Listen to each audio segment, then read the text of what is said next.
जी हां, पड़ोसी देश श्रीलंका जबरदस्त आर्थिक संकट का सामना कर रहा है। कमर तोड़ महंगाई से जनता कर्रा रही है, सड़कों पर प्रदर्शन कर रही है, राष्ट्रपति राजपक्षे के खिलाफ आवाज बुलंद हो रही है। मैं आपको यह बताना चाहता हूं, श्रीलंका की ऐसी बुरी हालत के पीछे राजपक्षे सरकार की गलत नीति, कर्ज को लेकर देश चलाने की नीति है। श्रीलंका इस बदहाली के लिए खुद जिम्मेदार है। चालाक चीन श्रीलंका को अपने कर्ज के शिकंजे में कस चुका है। श्रीलंका कर्रा रहा है, छटपटा रहा है, लेकिन फिलहाल राहत का कोई रास्ता नजर नहीं आ रहा। श्रीलंका में गहराया आर्थिक संकट, आसमान छूती महंगाई से जनता परेशान, नहीं मिल रहा बिजली, तेल और राशन का सामान, सड़कों पर शुरू हो गया हिंसक प्रदर्शन, राष्ट्रपति राजपक्षे के परिवार के खिलाफ विरोध प्रदर्शन, गलत नीतियों की वजह से गहराया संकट।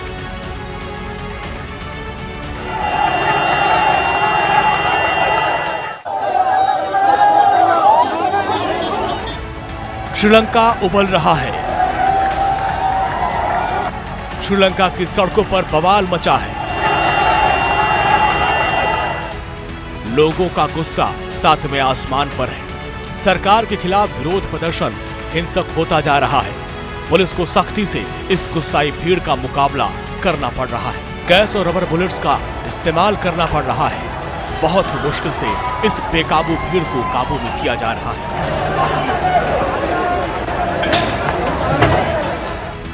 जीवन का संकट गहराया तो लोगों को सड़कों पर आना पड़ा।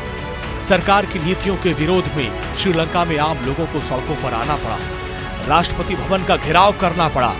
राष्ट्रपति के खिलाफ आवाज बुलंद करनी पड़ी।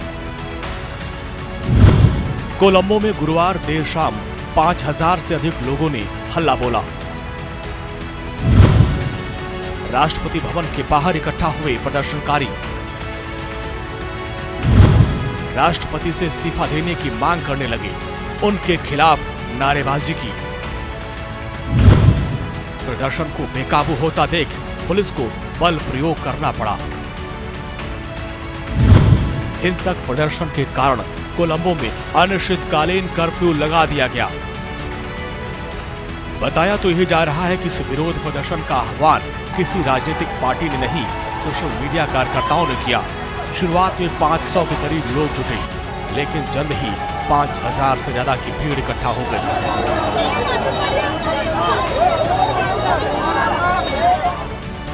राष्ट्रपति राजपक्षे के खिलाफ नारेबाजी कर रहे लोग जब राष्ट्रपति भवन की ओर बढ़ने लगे तो पुलिस को उन्हें रोकने के लिए बल प्रयोग करना पड़ा। करीब 4 घंटे तक चले विरोध प्रदर्शन की वजह से राजधानी कोलंबो में हालात काफी तनावपूर्ण हो गए हैं।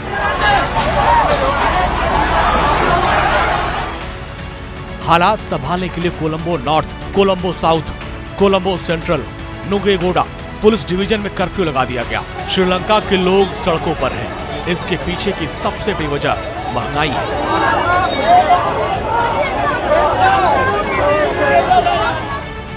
आम आदमी के इस्तेमाल की हर चीज महंगी हो गई। आम आदमी की जिंदगी मुहाल हो गई। देश में हर तरफ हाहाकार मचा है। श्रीलंका में महंगाई की दर 17% के पार पहुंच गई। ये पूरे दक्षिण एशिया में किसी देश में महंगाई का सबसे भयानक स्तर है। इस छोटे देश की स्थिति ऐसी है कि एक कप चाय के लिए लोगों को 100 रुपए चुकाने पड़ रहे हैं। ब्रेड और दूध जैसी जरूरी चीजों के दाम आसमान पर है। ब्रेड के एक पैकेट की कीमत 150 रुपए है। दूध का पाउडर 1975 रुपए किलो हो चुका है। चीनी की कीमत 290 रुपए किलो हो चुकी है, तो चावल की कीमत 500 रुपए किलो हो चुकी है। वही एलपीजी सिलेंडर के दाम 4119 रुपए। हर चीज महंगी होती जा रही है, दिन प्रतिदिन दाम बढ़ते जा रहे हैं। ये कहां जाकर रुकेगा, किसी को पता नहीं। 1948 में मिली आजादी के बाद श्रीलंका अपने सबसे बुरे दौर में गुजर रहा है और इसकी सबसे बड़ी वजह देश के विदेशी मुद्रा कोष में आई तेजी से गिरावट है और जिसकी वजह से श्रीलंका आवश्यक चीजों का आयात नहीं कर पा रहा है। जो भी चीज देश में जितनी भी मात्रा में है तेजी से घटती जा रही है, जो दिनों दिन देश के हालात को बद से बदतर करता जा रहा है।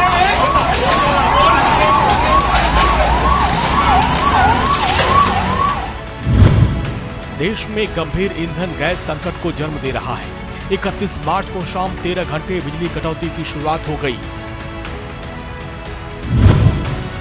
2 करोड़ 20 लाख घरों में बिजली की सप्लाई ठप हो गई। ईंधन के अभाव में देश के कई पावर प्लांट्स बंद हो चुके हैं। कई क्षेत्रों में महत्वपूर्ण कल कारखाने बंद हो चुके हैं। डीजल, पेट्रोल और गैस खरीदने के लिए लंबी कतार लग गई। पेट्रोल 254 रुपए लीटर और डीजल 176 रुपए लीटर बिक रहा है। श्रीलंका की बदहाल होती अर्थव्यवस्था के पीछे सरकार की नीतियां जिम्मेदार हैं। लोन से लेकर देश चलाने की नीतियों ने आज हालात बहुत बिगाड़ दिया है। देश कर्ज में डूबा है। श्रीलंका की करेंसी का बुरा हाल है। नेताओं के पास आगे की कोई रणनीति नहीं है। देश को संकट से तुरंत उबार ले ऐसा कोई प्लान नहीं दिख रहा। जनता के पास सड़कों पर उतरकर बस विरोध प्रदर्शन करने का ही रास्ता बचा है।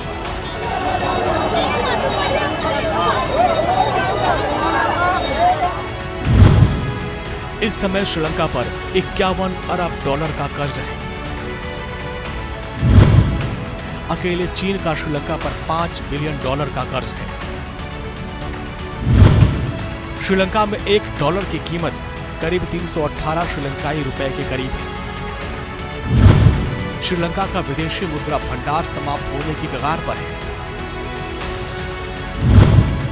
3 साल पहले 7.5 बिलियन डॉलर का विदेशी मुद्रा भंडार था।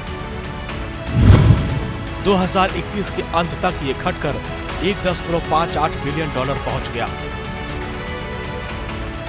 विदेशी मुद्रा भंडार घटने का मतलब देश के लिए अपना विदेशी कर्ज चुकाना मुश्किल हो जाता है।